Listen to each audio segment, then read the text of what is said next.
Thanks again. Thank you so much for coming. I'm just going to take a second, and I want to try to frame this because I think that this is a really crucial discussion, which is why we gave this discussion the same name as the forum, Green Grows Up. Let's just review really quickly where we are. In terms of global capital, we're at a point in the world where oil companies are buying up battery companies. We're at a point in time where Volkswagen and Daimler is represented here at this forum, have announced that massive portions of their automotive fleets will run on electricity in the next 20 or 30 years. A really epic shift in a century-old industry if it happens. We are at a point where central bankers around the world, in Europe and in China, to say nothing of other places, are pushing aggressively for disclosure on the part of corporations about their climate risk. This is no longer just the stuff of advertising and PR. There are real teeth in these rules. And I want to say one thing about my own country, the United States. So it's now Wednesday night in the United States. But tonight, Thursday night in the United States, one of the major television networks is going to be holding a debate among the Democratic presidential candidates. And do you know what the subject of that debate will be? Climate. Who knows? Climate. Climate change.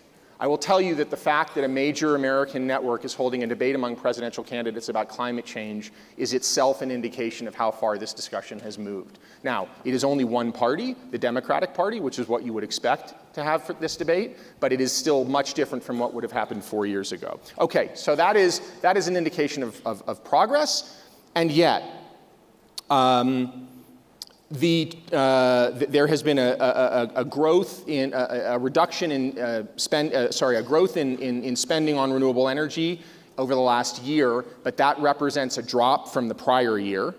We've had a lot of discussion here about renewable energy surge. Does anyone know what solar energy as a percentage of the total pie represents?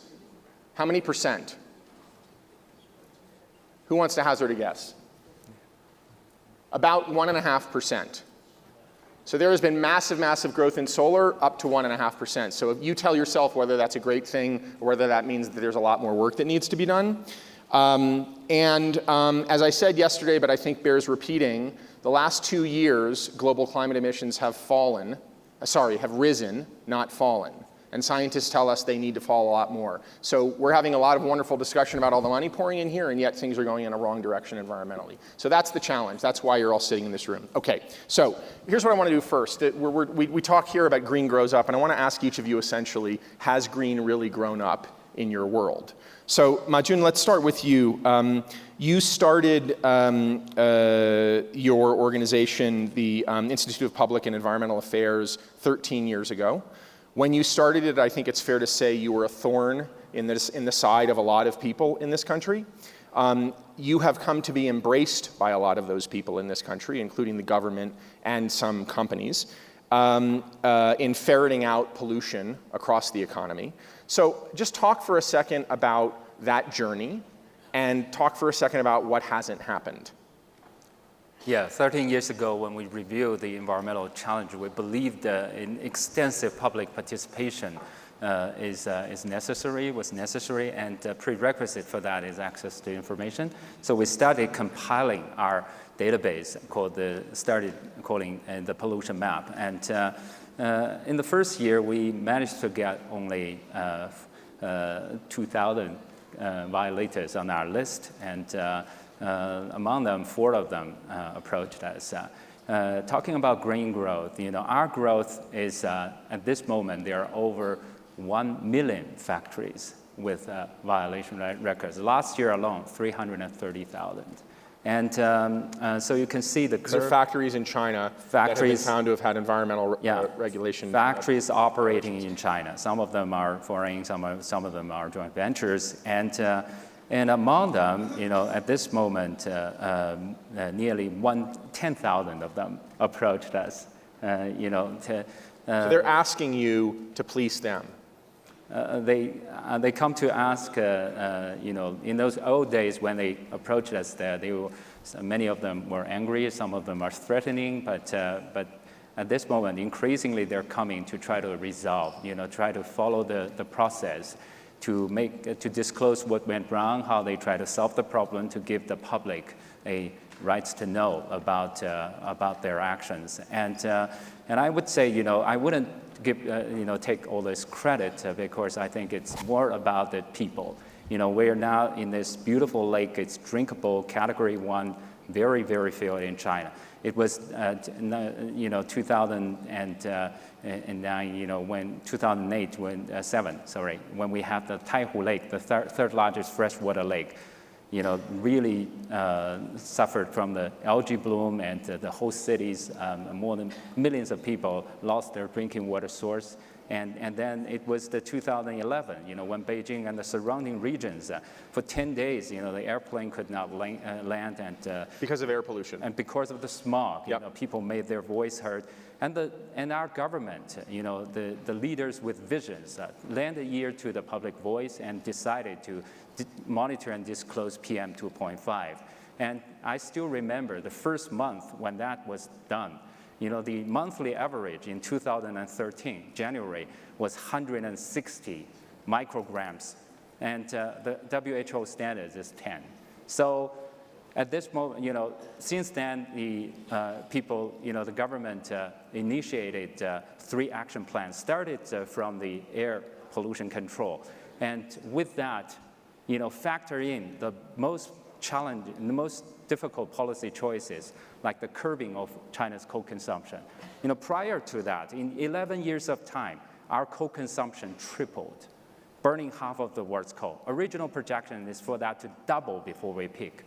But ever since 2013, China's coal consumption more or less stagnated. So I won't say this is a period of green growth. Beijing's PM 2.5 last month dropped to 23. The annual average accumulated this year is some 43. So I'm going to just stop you so we move along, but I mean, that's an important point to take as a marker.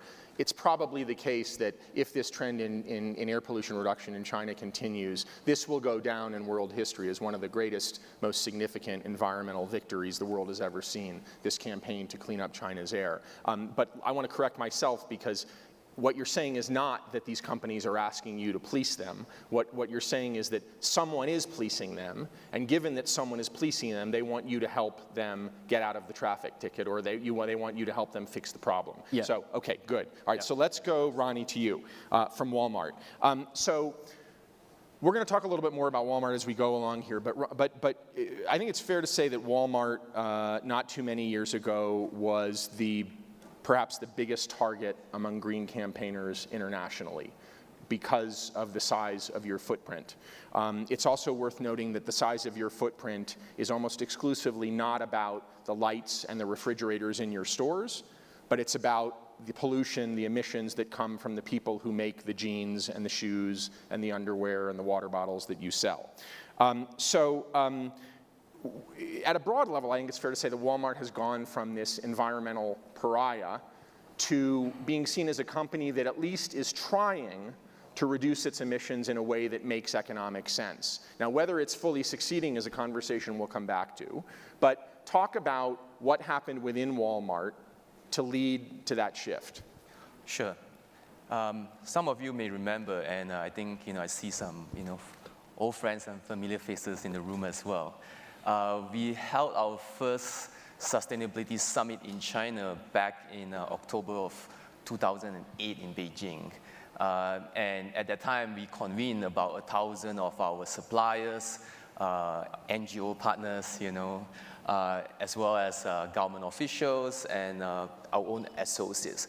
It was the first time in China that we brought upon to our suppliers our expectations towards society and towards sustainability. And at that time, the focus that we made was very much along the lines on you need to comply to the local environmental laws, right?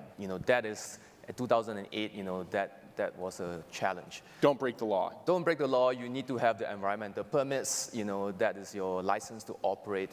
And that maintains to be that way today as well. And we put forth, our our work on ensuring that they meet our highest standards for responsible And what's changed? So before the bar was don't break the law, fairly low bar. How does the bar change since then? It's changed dramatically, I would have to say. So we have worked with our suppliers on reducing emission. So 2 years ago, we launched our Project Gigatan. It's an initiative where we hope to reduce 1 billion metric tons of greenhouse gases from our supply chain. So this is an And just put that in context, what is roughly the total footprint in CO2 equivalent emissions of your supply chain now? Well, it's fair to say that the majority of our footprint is in our supply chain. Right, but a billion out of what? Well, we don't measure it that way, but it is our initiative to ensure that our suppliers are supporting emission reduction. So it's not clear what that billion represents as a percentage of the total? Well, we have not measured it in that way. I see. Okay. Okay. So on top of that too, we have launched a number of initiatives around, plastic packaging, where we want 100% of our, packaging to be 100% recyclable, uses 20% recycled content. We have launched recently our commitment around, creating sustainable textiles as well. We are talking about we need to be using 100% fiber. Cotton fiber from sustainable sources, 50% from recycled polyester, on top of reducing use of harmful chemicals. And on the operations side, our suppliers will need to use HIC index from this Sustainable Apparel Coalition. So on top of that, we have enhanced a number of initiatives. We are continuing our efforts around factory energy efficiency as well. Which is money. Which is, yes, immediately helping to make our factories more efficient operationally. It helps them to reduce their operating costs. And it's a way that our suppliers can understand and contribute towards emission reduction. Okay, and this is, again, we're going to move on to Zheng in a second, but this is all in the service not just of meeting the law, but of meeting aspirational targets that Walmart on a corporate level has set to improve its environmental performance, with an eye toward coming regulations around the world about environmental performance, yeah? Exactly, exactly. Just to give some context on really how quickly, much 1 billion metric tons is. 1 billion metric tons is equivalent to 211 million cars off the roads a year. So it is a massive undertaking. Okay, so Zheng, you're in the difficult spot here because everyone in this audience has heard of Walmart, and like 10 people here have heard of Schneider Electric. But Schneider Electric is not a B2C company, it's really more a B2B company broadly, which is why you haven't heard of it. But Schneider Electric is sort of in a lot of the things that you use. And we could talk about so much, but here's what I want to ask you. You mentioned to me when we talked that sort of the critical mass of Schneider Electric's exposure and profit center is shifting in the energy portion of your business from coal to renewables. Right. That is, you have less to gain from the success of coal financially and more to gain from the success of renewables. Let's not talk about the planet. Let's talk about your corporate wallet. Right. How did that happen, and what are the implications of that? So, thanks. So Schneider Electric, of course, we digitize in the energy management and automation sector. So what you see is I see three major factors changing the equation. So one, I think Martin already mentioned, there's a huge amount of the efforts or determination by the government, from regulation, from the compliance, and so on and so forth. So I mean, all the what happens. The second, you also see that with that, of course, you will see less thermal power have been approved. So, of course, we used to also provide a lot of protection and software to the thermal power. You see that business is going down. Just give us some numbers. So, as a portion of the total pie of your profitability, and you could do it on the China level or the global level, whichever you'd prefer. What was coal before, and what is coal now, and what were renewables before and now? Again, I don't know what I can disclose all those details. Oh, we're just friends, so go ahead. Let's say you would see our exposure to thermal power probably dropping every year at 30%, minus 30%. 30% per year in that reduction. Particular segment. So meaning our customer in that segment are diminishing, are gone, right? The business is gone. Yeah. Right.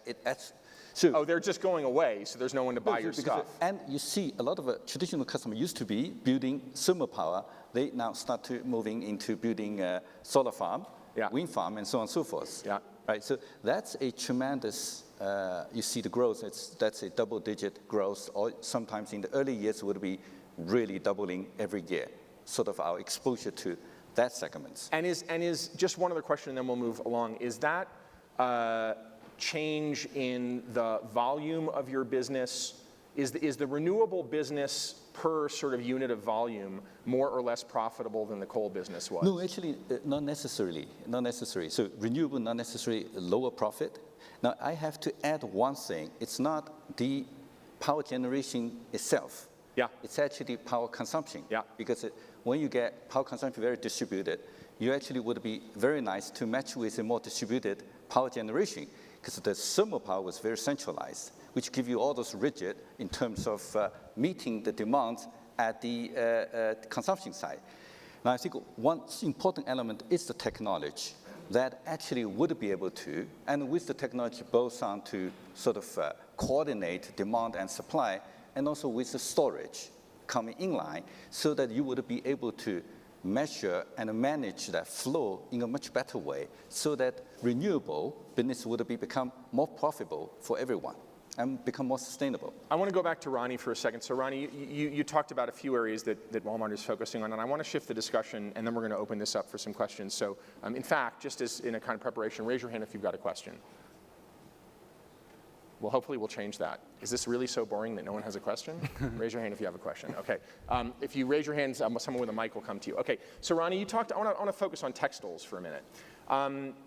You and I talked before, and I asked you what was particularly difficult about the endeavor that Walmart has begun, and you said textiles. And you mentioned two things, and I think this is really interesting for people to hear. One is that textiles are really dirty, that the industry is a really polluting industry, full of dyes and other things that if it's not handled correctly is bad for the environment. And the other is fast fashion, right? The fact that, I don't know if it's true of people in this room, but a lot of people outside this room buy a lot of shirts and throw them away or get rid of them, and pants, et cetera.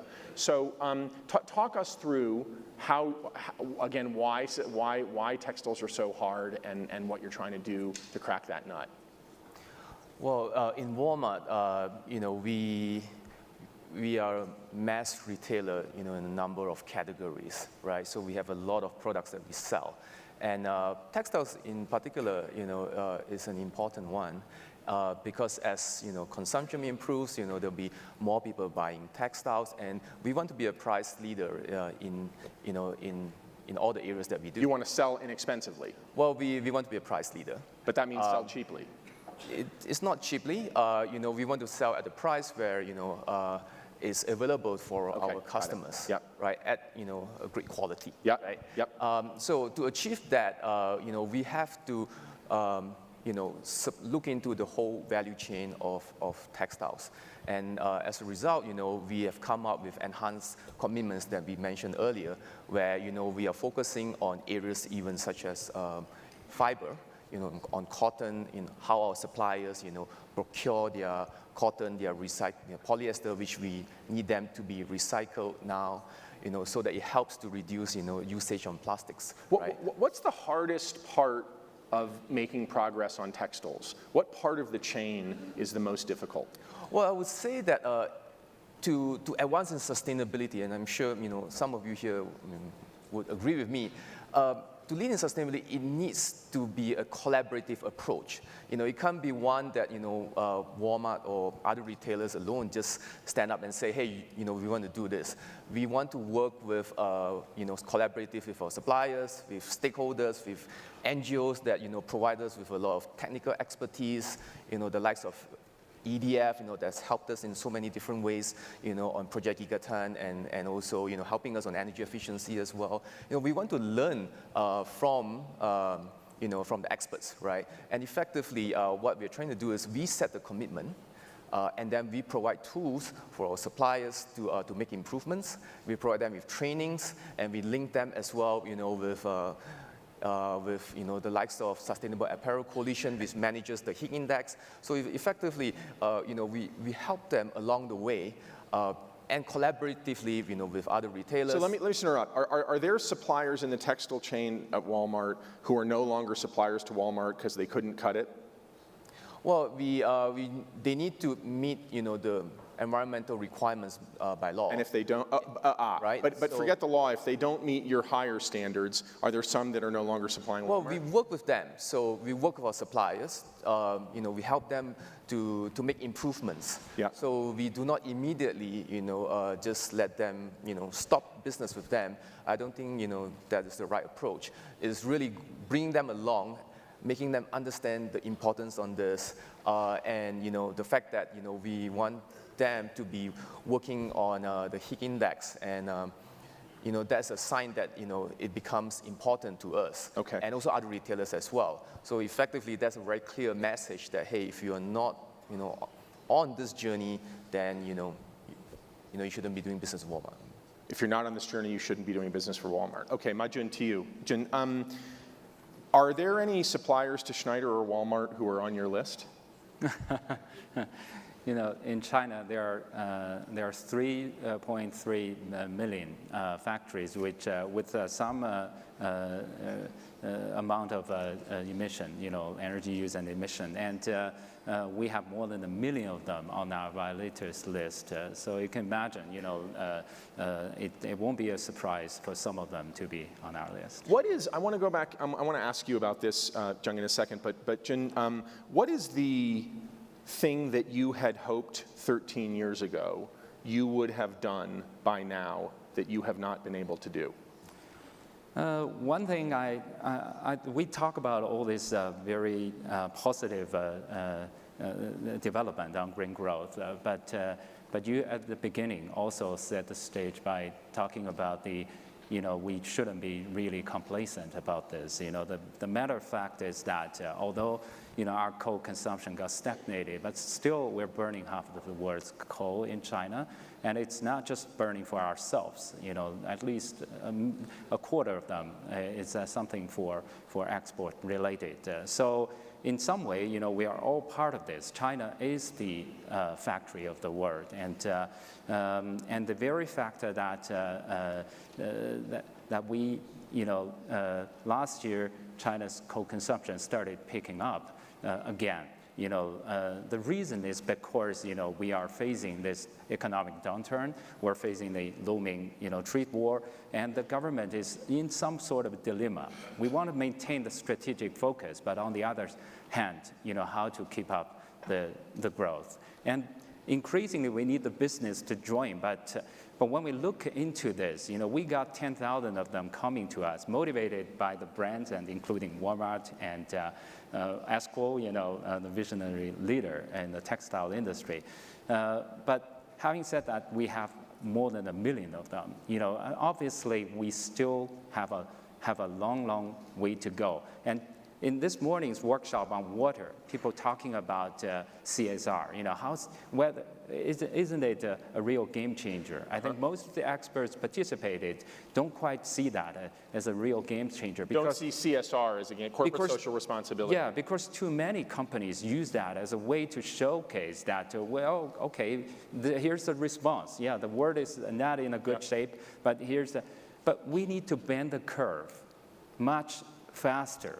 Picking China's coal consumption, even that is far from being enough. We need to reduce that a lot sooner. So I think at this moment, China and the world need the business leaders to be more visionary, to follow the people's rising demand, and follow the visionary leaders from the different government to join these efforts. So what you're saying is, in a micro sense, you've been quite successful. In a macro sense, you haven't been that successful. It's still a drop in the bucket. It's not enough. And we have a huge potential because technically there's never been a time that we have all these sensors and monitorings. We can gather so much data, almost like tracking down whatever factories, wherever they move, in China and even outside China. So this is a time for us to tap into that and to do it. No longer the excuse. Even 2 months ago, when I talked with the chemical industry, some of the